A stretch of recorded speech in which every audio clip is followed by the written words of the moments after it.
என் ஆனந்தம் என்ன என் ஆனந்தம் சொல்லக்கூடாதே.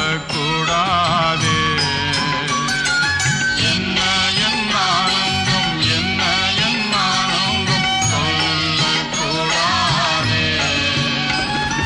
மன்னன் கிறிஸ்து என் பாவத்தை எல்லாம் மன்னித்து விட்டாரே.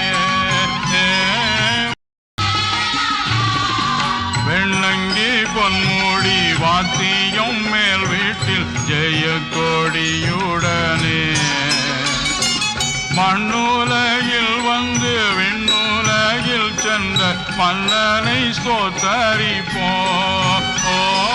மண்ணுலகில் வந்து விண்ணுலகில் சென்ற மன்னனை ஸ்தோத்தரிப்போம்.